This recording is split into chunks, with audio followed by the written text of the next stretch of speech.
Did you know that in the Essene Gospel of Peace, it suggests that we do as the angels do?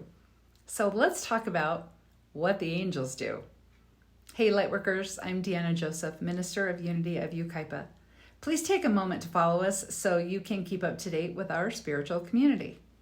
Now, from the Essene Gospel of Peace, it says this: to lift your eyes to heaven when all men's eyes are on the ground is not easy. To worship at the feet of the angels when all men worship only fame and riches is not easy. What this is saying is that it is easy to get caught up in conditions, in things that are going on, in things that are going wrong. When people around us are focused on what they see to be wrong in this world and what they have judged to be wrong, well, we can get caught up in all that negativity too. And we can start thinking that those things need to change so we can be happy.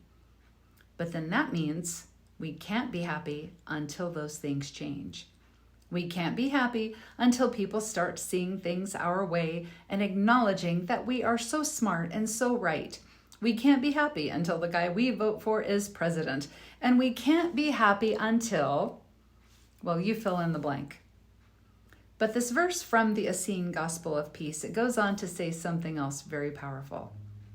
The most difficult task of all is to think the thoughts of angels, to speak the words of angels, and to do as angels do.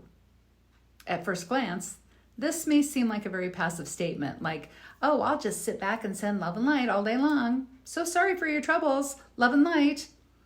But remember, in the biblical stories of angels, they were scary and terrible and beautiful because they carried such a powerful and tremendous light. They were not cuddly. They wrestled and they heralded. They brought messages. Because yes, metaphorically, the angel is the bridge between heaven and earth. They're the messengers of God. And that is what we are each here to be. Each of us, you and me.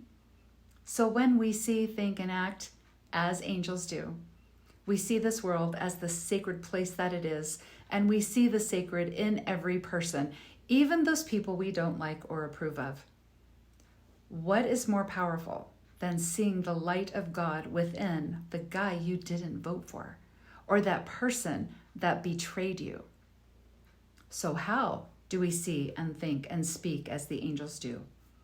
We just remember that God is all things. Every person on this planet is an extension of divine source energy. We don't have to like everyone. We don't have to become friends with somebody who hurt us. But we can set appropriate boundaries, and we can choose to keep our distance. But then, we can also choose to remember the truth of who they are. Divine source energy expressing in a body. We seek only the divine in all things. And when we seek only the divine, we call forth the divine. When we think, speak, and do as angels do, we are an open channel for Source to express into this world. We are the bridge for Source to do its work in this world. We are a means for solutions to express and consciousness to expand. When we are like an angel, we carry a tremendous light, and we are a scary and terrible and beautiful force for good. I would love to hear if you try this, to think and speak and do as the angels do. Let me know how it went for you in the comments. And if you like our content, please follow us. We would love to have you become part of our online and real life community. And if you would like to find out more about how you can change your thinking to change your life, join us Sundays at 10 a.m. at Unity of Yucaipa.